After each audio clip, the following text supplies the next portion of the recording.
मुझ पर तरस मत खाए जिंदगी, मैं कोई बेचारा नहीं। तेरे सामने खड़ा होकर लड़ूंगा तुझसे, क्योंकि मैं अभी तक हारा नहीं। हेलो दोस्तों, बहुत बहुत स्वागत करता हूँ मैं फिर से आपको इस स्टडी मंच पे। और आज मैं फिर से एक नए वीडियो के साथ आपसे जुड़ गया हूँ। और इस वीडियो का टॉपिक का नाम है जल संसाधन, वाटर रिसोर्स। दोस्तों, मैं एक वीडियो में पूरा चैप्टर्स आपको पढ़ाने वाला हूँ, तो जो 10th बोर्ड एग्जाम की दृष्टि से और कई भी कॉम्पिटिटिव एग्जाम की दृष्टि से इंपॉर्टेंट है। दोस्तों, मैं आपको इस चैप्टर को भी खत्म करूंगा और साथ में लास्ट में पीवाईक्यू भी करूंगा, जो 2011 से 23 तक होगी दोस्तों, उसे भी आप ज्वाइन कीजिएगा। तो दोस्तों, चलिए बिना कुछ समय को गवाए हुए आइए हम आपके साथ जुड़ते हैं। और आपसे मैं गुजारिश करना चाहूंगा कि आप जो दोस्तों अपने माइंड को, ज्ञान इंद्रियों को कंसंट्रेट करके इस वीडियो के अंत तक बने। चलिए दोस्तों, स्टार्ट करते हैं। दोस्तों, सबसे पहले जल संसाधन के बारे में सुन लीजिए। पहले, क्या जल संसाधन होंगी? हाँ होंगे भैया। क्यों होंगी? क्योंकि जल का यूज हम अपनी जरूरत के लिए करते हैं, और जिसका हम जरूरत के लिए यूज कर रहे हैं, उपयोग कर रहे हैं, वो सभी वस्तु संसाधन है। जल की जरूरत पड़ती है ना, हमारी प्यास बुझाने के लिए, खेतों की सिंचाई करने के लिए, मछली पालन करने के लिए, तो जल की आवश्यकता पड़ती है, जल की जरूरत होती है। इसलिए हम लोग जल को संसाधन करने में हिचकिचाएंगे नहीं, क्योंकि संसाधन वही होता है जिससे हम जरूरत के लिए यूज करते हैं। तो जल को हम अपनी जरूरत के लिए यूज करते हैं, इसलिए जल एक संसाधन है। और जल संसाधन के बारे में हम इस चैप्टर में पढ़ेंगे, और इतना क्वेश्चंस हम आज इस चैप्टर में करेंगे, साथ में पीवाईक्यू करेंगे। ज्यादा नहीं, 30 मिनट के अंदर ही खत्म करने के पूरे चैप्टर को कोशिश करूंगा दोस्तों। चलिए स्टार्ट करते हैं। सबसे पहला क्वेश्चन है दोस्तों, जल का सबसे पहले आप लोग नारा सुने होंगे, है ना? जल है तो जीवन है, यानी जल को जीवन से जोड़ करके देखा जाता है ना? जल है तो आने वाला कल है, उड़ला कर चापाकल नहीं, जल है तो कल है। ये सब नारा है दोस्तों, क्योंकि जल हमारे जीवन का मोस्ट इंपोर्टेंट पार्ट है दोस्तों। इसलिए हमें जल की बर्बादी होने से रुकना। अभी देखेंगे जल बर्बादी कैसे हो रहा है, जल संकट क्या है, जल संकट से हम कैसे बच सकते हैं, इन सारी बातों को पढ़ेंगे, है ना? विवाद भी एक हुआ है, अंतरराज्यीय जल विवाद, वो क्या होता है, उसके बारे में देखेंगे। चलिए स्टार्ट करता हूँ चैप्टर। सब चैप्टर की स्टार्टिंग दोस्तों हम करने वाले हैं ऑब्जेक्टिव पॉइंट से। देखिए दोस्तों, ये हमारा पृथ्वी है, जो नीला ग्रह जिसको कहते हैं, याद रखिएगा। पृथ्वी दोस्तों, पृथ्वी पर मुख्य रूप से दो ही चीजें, या तो पृथ्वी पर जल है, या तो पृथ्वी पर स्थल है, यानी जमीन। आपको याद रखना दोस्तों, हमारे पृथ्वी पर जो जल की मात्रा है वो 71% है, और स्थल की मात्रा 29% है। जल की मात्रा 71%, स्थल की मात्रा 29% है, याद रखिएगा। जल की मात्रा ज्यादा है ना दोस्तों हमारे पृथ्वी पर, 71%, जमीन से ज्यादा है। समझ लीजिए, जमीन 29% है, ओकरों में जंगल झाड़ कुछ आता है, पर्वत पठार, उतना में हम लोग रह रहे हैं। जल में तो नहीं ना रह रहा है, जल की वजह कोई आदमी है कि जल में भी घर बनाया है? नहीं। हाँ, हम लोग 29% के भी कुछ अलग बचे कुछ हिस्से में, जो जंगल झाड़ है उससे बचे कुछ हिस्से में हम लोग रह रहे हैं। तो जल की मात्रा हमारे पृथ्वी पे ज्यादा है। तो दोस्तों, जल की मात्रा ज्यादा होने के चलते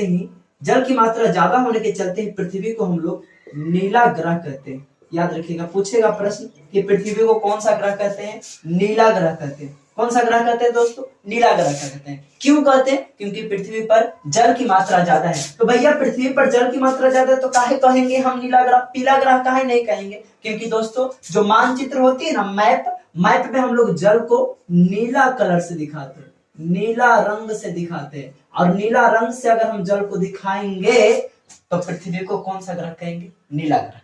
बातें क्लियर है? धरती पर जल की मात्रा 71%, स्थल की मात्रा 29%। जल की मात्रा ज्यादा होने के चलते पृथ्वी को नीला ग्रह कहते हैं।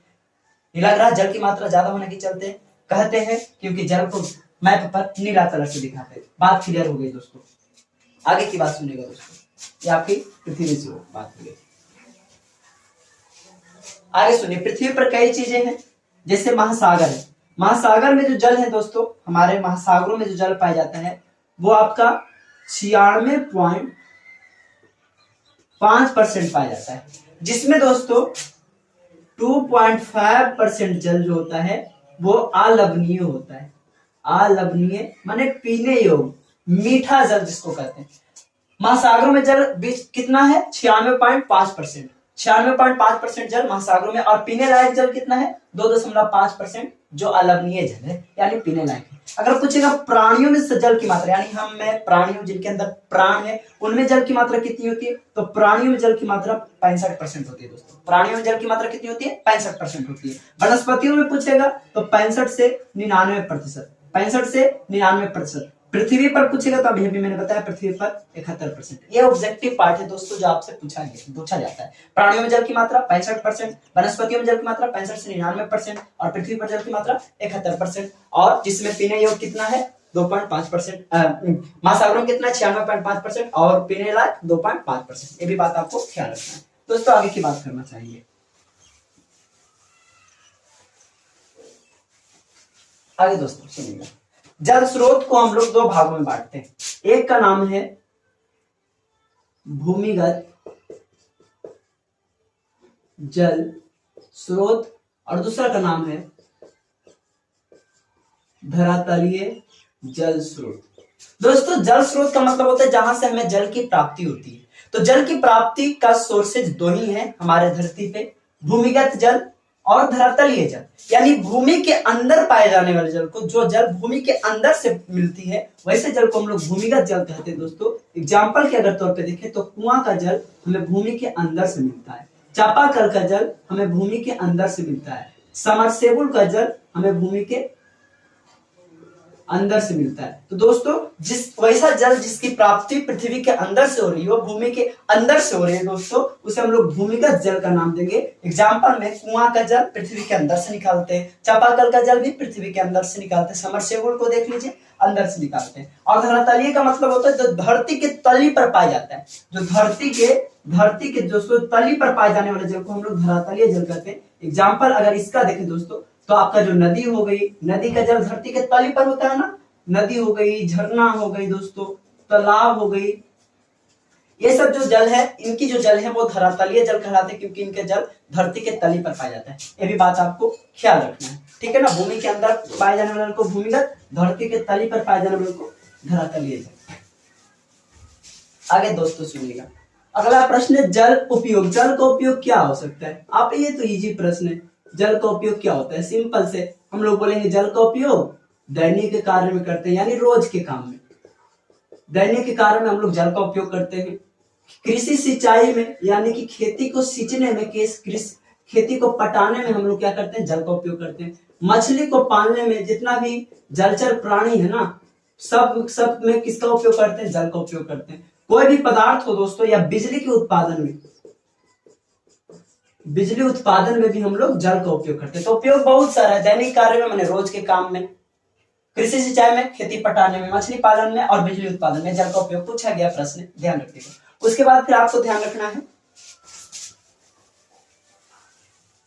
जल उपयोग हो गया। उसके बाद जल प्रदूषण क्या होता है, जल प्रदूषण दोस्तों सुनिएगा। जल प्रदूषण, जल प्रदूषण दोस्तों सिंपल है, जल को विभिन्न कारकों के द्वारा गंदा होना। जल को विभिन्न कारकों के द्वारा, कोई भी कारक हो सकता है गंदा करने वाला, जल को विभिन्न कारकों के द्वारा गंदा होना ही जल प्रदूषण कहलाता है दोस्तों। जल प्रदूषण क्या होता है, अगर मैंने गिलास में पानी ली पीने के वास्ते, पानी पीने के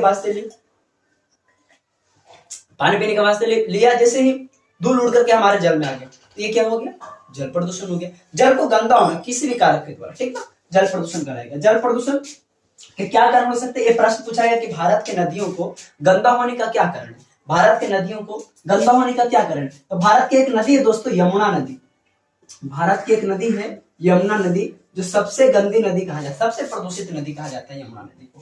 तो जल प्रदूषण का क्या कारण हो सकता है दोस्तों, आप लोग देखते हैं हम लोग क्या करते हैं कि नदियों में जाकर के कूड़ा कचरा फेंक देते हैं, क्या कर देते हैं, कूड़ा कचरा क्या करते हैं, फेंक देते हैं। और क्या करते हैं, नदियों में जाकर के हम लोग मरे हुए मवेशी को फेंक देते हैं, मरे हुए मवेशी को फेंक देते हैं। और क्या करते हैं दोस्तों कि नालियों का पानी भी हम लोग नदियों में गिरा देते हैं, नालियों का जल गिरा देते हैं। और क्या करते हैं, तो जो फैक्ट्री से निकलने वाला दूषित गंदा जल है ना, फैक्ट्री से निकलने वाला जो गंदा जल है उसको भी हम लोग नदियों में गिरा देते हैं। तो ये कुछ कारण हैं जिसके चलते हमारे भारत की नदियां प्रदूषित हो रही है, गंदा हो रही है। हम लोग जाकर के कूड़ा कचरा फेंक देते हैं, हम लोग जाकर के मरे हुए मवेशी को दहला देते हैं, हम लोग जाकर के क्या कर देते हैं दोस्तों, नालियों का पानी जो है नदियों में दहा देते हैं। और लोग जो चमड़ा फैक्ट्री हो गया, लोहा फैक्ट्री हो गया, केमिकल का फैक्ट्री हो गया, वहां से जो जल निकलता है गंदा गंदा जल, तो केमिकल वाला जल होता है, वो आकर के नदी में ही मिल जाती है। तो इन कारणों से क्या होती है, हमारी भारत की नदियां प्रदूषित हो रही है दोस्तों। ये भी बात आपको ख्याल रखना है। कैसे रोकेंगे वो सुन लीजिए, सिंपल है। कैसे रोकेंगे, सिंपल, कूड़ा कचरा नहीं फेंकेंगे, उसमें उल्टा कर देंगे सबका, मरे मवेशी को नहीं फेंकेंगे, नालियों का पानी नदियों में बहाने से रोकेंगे, है ना, उधर जलने तलने कर देंगे, और फिर फैक्ट्रियों का दूषित जल नदियों में नहीं गिराएंगे। इस तरह से कुछ हम उपाय कर सकते हैं। एक और चीज है दोस्तों, जल संकट। जल संकट क्या होता है, सिंपल है, जल संकट का मतलब होता है कमी, यानी जल की कमी को दोस्तों हम लोग जल संकट कहेंगे। जल की कमी को क्या कहेंगे, जल संकट कहेंगे। ये भी बात आपको ख्याल रखनी है। अगर हमारे पृथ्वी पे जल कमी हो रहा है तो हम बोलेंगे जल संकट, या हमें पीने के लिए अभी पानी नहीं मिलेगा तो हम बोलेंगे पानी नहीं है, यानी जल संकट हो गया ना दोस्तों। ये भी बात आपको ख्याल रखना है। जल की कमी को क्या कहेंगे, जल संकट। कमी कैसे हो रही है, हम लोग जल की बर्बादी कर रहे हैं, हम लोग वर्षा जल को संग्रह जमा नहीं कर रहे हैं, हम लोग वनस्पतियों पेड़ पौधों पर्यावरण को नुकसान कर रहे हैं। ये कुछ कारण है जिसके चलते हमारे धरती पे जल संकट आ रही है, जल की कमी हो रही है। तो दोस्तों एक और चीज है जल संरक्षण।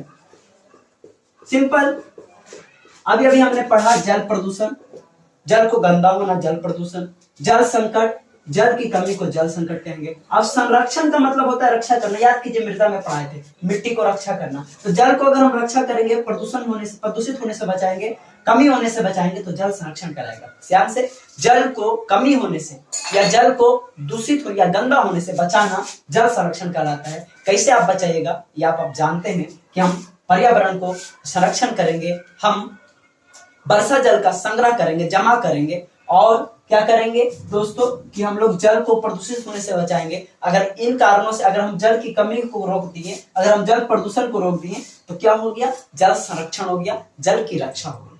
अगर हम जल की रक्षा कर दिए दोस्तों, अब ये गिलास में पानी लाए थे, यहाँ पे रख दिए, अब मक्खी पड़ गया या धूल पड़ गया, तो ये जल संरक्षण नहीं था। हम लाते गिलास में पानी और ला करके इसको कुछ से ढक देते, हम कॉपी से ढक देते, तो ये क्या हो गया, जल संरक्षण हो गया, क्योंकि हम जल को बचाने का प्रयास कर रहे हैं। तो जल को बचाने के प्रयास किससे, गंदा होने से, किससे, संकट से, कमी होने से बचाना जल संरक्षण कहलाता है। आप उपाय जानते हैं दोस्तों, कैसे बचा सकते हैं आप जल को।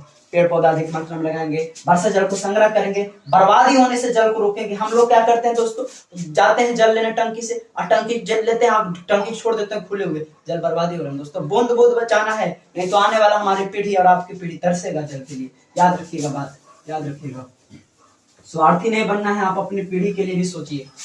आगे देखिए दोस्तों, अगला है बहुउद्देशीय परियोजना। बहुउद्देशीय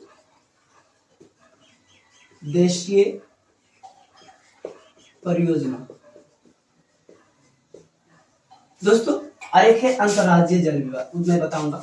बहुउद्देशीय परियोजना क्या होती है, सिंपल है, वैसी परियोजना जिसका निर्माण बहुत सारे उद्देश्य को लेकर के किया गया है। एक उद्देश्य नहीं, बहुत सारे उद्देश्य को लेकर के, बहुत सारे काम को लेकर के, बहुत सारे पर्पस को लेकर के किया गया है। वैसे परियोजनाओं को हम लोग बहुउद्देशीय परियोजना कहते हैं, है ना दोस्तों। जैसे इसका निर्माण दोस्तों कृषि सिंचाई के उद्देश्य से किया जाता है, कृषि सिंचाई के उद्देश्य से किया जाता है दोस्तों। इसका निर्माण दोस्तों बिजली उत्पादन के उद्देश्य से किया जाता है, बिजली उत्पादन के उद्देश्य से किया जाता है। इसका निर्माण दोस्तों करंट हो गया, बिजली उत्पादन हो गया, पर्यटन यानी घूमने फिरने के लिए किया जाता है दोस्तों। इसका निर्माण दोस्तों मछली पालन के लिए किया जाता है दोस्तों, है ना। तो जिसका निर्माण एक उद्देश्य नहीं, बहुत सारे उद्देश्यों को लेकर के किया जाता है, उसे हम लोग बहुउद्देशीय परियोजना कहते हैं। और कई बार बहुउद्देशीय परियोजना के आप लोग नाम जानते हैं दोस्तों, भाखड़ा नंगर परियोजना हो गया, भाखड़ा नंगर परियोजना हो गया दोस्तों। आपका जो सबसे लंबी, भारत का सबसे लंबी परियोजना है आपका भाखड़ा नंगर हो गया। आपका हीराकुंड परियोजना हो गया दोस्तों, हीराकुंड परियोजना हो गया, हीराकुंड परियोजना हो गया दोस्तों। आपका हीराकुंड परियोजना हो गया। आपका दोस्तों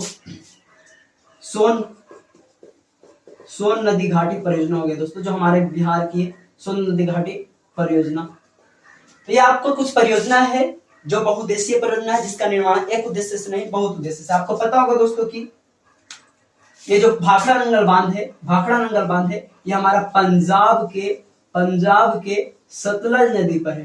पंजाब की कहाँ है, सतलज नदी पर है दोस्तों। याद रखिएगा, पूछा जाएगा कि भाखड़ा नंगल बांध किस नदी पर है, सतलज नदी पर। कहाँ है, पंजाब में दोस्तों। हीराकुंड बांध की बात करें, हीराकुंड बांध की बात करें दोस्तों तो हीराकुंड बांध दोस्तों उड़ीसा में है। और नदी पूछे तो महानदी, ये भी आपको बात याद रखना है। हीराकुंड बांध उड़ीसा में, महानदी में, सोन नदी घाटी खास करके बिहार में, ये भी बात आपको ख्याल रखना है, याद रहेगा ना दोस्तों।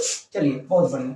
और ये जो जितना भी बांध आप लोग देख रहे हैं ना, जितना भी बांध देख रहे हैं, इनको हमारे देश के प्रथम प्रधानमंत्री पंडित जवाहरलाल नेहरू ने कहा था कि ये जो देश की परियोजना है ये हमारे भारत की मंदिर है। क्या उन्होंने कहा था कि देश की परियोजना जो है, हमारे देश की जो परियोजना है वो भारत का मंदिर है, भारत का मंदिर है। तो अगर आपसे पूछा जाएगा कि किन्होंने परियोजनाओं को, देश की परियोजनाओं को भारत का मंदिर कहा, तो पंडित जवाहरलाल नेहरू। क्योंकि दोस्तों इससे बहुत सारा इनकम होता है भी, है ना। पर्यटन से इनकम होता है, कृषि सिंचाई से इनकम होता है, बिजली उत्पादन से इनकम होता है, मछली पालन से इनकम होता है। इसलिए जो है पंडित जवाहरलाल नेहरू भारत देश के परियोजनाओं को क्या कह दिया, भारत का मंदिर कह दिया दोस्तों। ये भी बात आपको ख्याल रखना, ठीक है ना। आगे आपके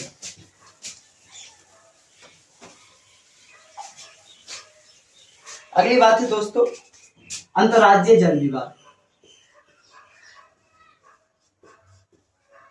अंतर्राज्यीय जल विवाद क्या है दोस्तों? अंतर्राज्यीय जल विवाद सिंपल है, दो राज्य या दो से अधिक राज्यों के बीच नदी जल के उपयोग को लेकर, कोई भी नदी है उसका जल के उपयोग को लेकर के जो विवाद या लड़ाई उत्पन्न होती है ना, उसी को हम लोग अंतर्राज्यीय जल विवाद कहते हैं। नदी जल के उपयोग को लेकर के दो राज्यों के बीच या दो से अधिक राज्यों के बीच होने वाले विवाद को, होने वाले लड़ाई झगड़ा को हम लोग कहेंगे दोस्तों अंतर्राज्यीय जल विवाद। कि तू ज्यादा उपयोग कर रहा है नदी जल, इस नदी का हम कम उपयोग करें, जबकि हमारा में ज्यादा बहता है तो राज्य में कम बहता है। यही सब सोच के दोस्तों यही सब विवाद उत्पन्न करता है कि तू ज्यादा उपयोग कर रहा है, हम कम कर रहे हैं। तो नदी जल के उपयोग को लेकर के अगर दो राज्यों के बीच में लड़ाई हो रहा है तो समझिए वो कौन विवाद है? अंतर्राज्यीय जल विवाद है, ठीक ना। विवाद मतलब लड़ाई झगड़ा होता है दोस्तों। आइए देखिए एक नदी के बारे में मैं आपको एग्जांपल बताता हूँ। एक नदी निकलती है दोस्तों कर्नाटक से, ये आपका कर्नाटक है, और कर्नाटक से एक नदी निकलती है दोस्तों जिसका नाम है कावेरी नदी। कावेरी नदी। और ये दोस्तों कावेरी नदी कर्नाटक से निकल करके तमिलनाडु में, और तमिलनाडु में फिर उसके बाद पांडिचेरी में, और पांडिचेरी के बाद फिर बंगाल की खाड़ी में आकर के गिर जाती है दोस्तों। कावेरी नदी तमिलनाडु में और आपका कर्नाटक में बहती है। तब कर्नाटक से निकली और तमिलनाडु और पांडिचेरी होते हुए बंगाल की खाड़ी में जाकर के गिर गई दोस्तों। तो दोस्तों ये कावेरी नदी कर्नाटक में भी बही, तमिलनाडु में बही। तो कुछ साल पहले दोस्तों कावेरी जल विवाद हुआ था। कौन विवाद? कावेरी जल विवाद। क्योंकि तमिलनाडु वाले लोग कह रहे थे कि मैं कावेरी नदी का जल कम उपयोग कर रहा हूं, जबकि हमारे क्षेत्र में ज्यादा बहता है। कर्नाटक राज्य कह रहा था कि नहीं, मैं इस जल का उपयोग कम कर रहा हूं क्योंकि मैं ज्यादा करूंगा क्योंकि हमारे क्षेत्र में ज्यादा बहता है। तो दोस्तों इसी उपयोग कावेरी नदी के जल को उपयोग को लेकर के कि हम ज्यादा करेंगे विवाद हो गया था कर्नाटक और तमिलनाडु में। इसलिए इस विवाद को हम लोग क्या कह देंगे? कावेरी जल विवाद या अंतर्राज्यीय जल विवाद। दो राज्यों के बीच या दो से अधिक राज्यों के बीच नदी जल के उपयोग को लेकर के जो विवाद उत्पन्न होता है उसको हम लोग क्या कहेंगे दोस्तों? अंतर्राज्यीय जल विवाद। आपको क्लियर हो गया होगा दोस्तों। आइए आगे की बात करते हैं।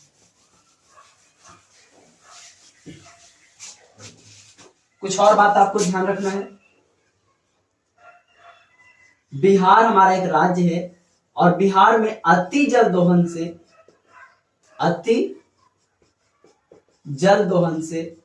यानी अति जल की बर्बादी से, दोहन मतलब बर्बादी होता है दोस्तों। किसका संकेंद्रण बढ़ा है? तो आर्सेनिक का, याद रखिएगा। बिहार में अति जल दोहन से किसका संकेंद्रण बढ़ा है? आर्सेनिक का। एक बात और आपको याद रखना दोस्तों कि पूरे विश्व में सबसे अधिक वर्षा कहां होती है? मेघालय में। मेघालय का एक जगह है उसका नाम है मासिन राम, याद रखिएगा दोस्तों। मेघालय के मासिन राम में दोस्तों सबसे अधिक वर्षा दर्ज की गई है पूरा विश्व में, जो हमारा कहाँ है, भारत देश में है। और एक और बात, मेघालय में जगह जिसका नाम है चेरापूंजी, ये भी बात आपको याद रखना है, यहाँ भी वर्षा दिखी होती है, लेकिन मासिन राम जो है आपको ख्याल रखना है, ठीक है ना दोस्तों। इतनी बातों से दोस्तों आपका पूरा का पूरा चैप्टर होता है खत्म। मैं विश्वास करता हूँ कि आपने पूरा चैप्टर बहुत बढ़िया से सीखा होगा। आइए क्वेश्चन बैंक करते हैं, ज्यादा समय नहीं लेते, तुरंत क्वेश्चन बैंक स्टार्ट करते हैं। थोड़ा सा वीडियो पे यूज करो, नहीं रहने बैठा देता हूँ। चलिए दोस्तों क्वेश्चन बैंक कर लेते हैं।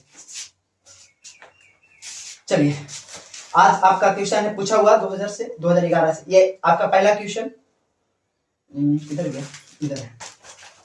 पहला क्वेश्चन तो 2021 में पूछा था, भारत में सबसे लंबा बांध कौन है, हीराकुंड बांध, याद रखिएगा दोस्तों। इसमें किस नदी को बिहार का शोक कहा जाता है, दोस्तों बिहार का शोक, ये सब अलग अलग चैप्टर वाला भी इसमें आ गया। बिहार का शोक, बिहार का शोक किस नदी को कहेंगे, तो बिहार का शोक दोस्तों हम लोग कोसी नदी को कहते हैं। क्यों कहते हैं, क्योंकि दोस्तों कोसी नदी क्या करती है कि बिहार में दुख उत्पन्न करती है, बाढ़ ला करके। शोक मतलब दुख, तो बिहार का दुख कोसी नदी को कहते हैं, क्योंकि ये प्रत्येक वर्ष बिहार के उत्तरी बिहार में बाढ़ लाते रहती है। अगला प्रश्न है दोस्तों कि ये भी 2020 में 18 में पूछा गया था, प्राणियों के शरीर में कितना प्रतिशत जल पाया जाता है। अभी मैंने कुछ देर पहले बताया था दोस्तों, प्राणियों के शरीर में 65, 55, 60, 65, 70, तो 65% दोस्तों मैंने बताया था ना, प्राणियों के शरीर में जल की मात्रा कितनी होती है, 65%। अगला प्रश्न दोस्तों, बृहद क्षेत्र में जल की उपस्थिति के कारण, बड़े क्षेत्र में जल की उपस्थिति के कारण पृथ्वी को कहते हैं, क्या कहते हैं, उजला ग्रह, नीला ग्रह, नीला ग्रह कहते हैं दोस्तों। ये भी बात आपको मैंने पढ़ा दिया है,